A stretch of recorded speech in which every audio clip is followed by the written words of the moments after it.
Well, part of the reason this season was so demanding is you play at some points in the season several characters.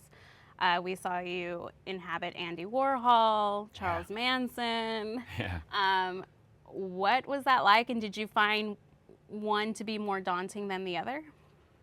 Whew, they were all pretty daunting. I remember Ryan came into my trailer and said, "I want you to look at some Andy Warhol documentaries because you're going to be playing Andy Warhol in like 2 weeks." Oh, I was like, "Oh, okay, great, perfect. I'll get right on that." So just scrambling and looking at videos and trying to listen to his voice and him and Edie, and it was just that one was because that was the first one, so that one was really daunting.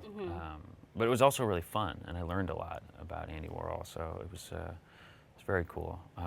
But all of them were pretty exhausting. But the cult leaders, particularly Jim Jones, was the saddest to work with and listen to. I kept listening to this video of him doing the mass suicide tape because that's what we were going to shoot, and it's horrific. You know how he's sort of manipulating all these people, and you hear people crying out and trying to argue against him, and then other people are stomping them down, and it's tragic. So it was intense, but I definitely learned a lot. what was your takeaway in doing all this research? Like the type of charisma that these people had, that they could, lure people into believing what they believed, and also the kinds of people that sort of are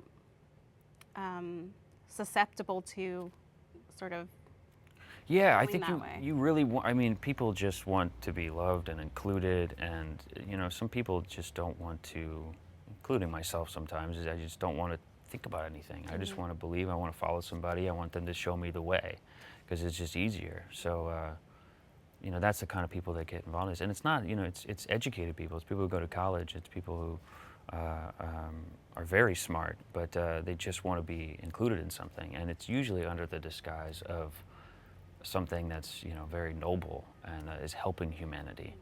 But the problem is that they just totally brainwash these people and sleep deprive them and food deprive them, and it's really, really sad. And they're willing to stay in it because they think they're doing a good cause.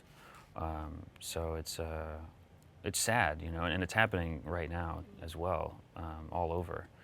You just don't quite hear about it as much, and thankfully there aren't as many mass suicides. Yeah. But yeah.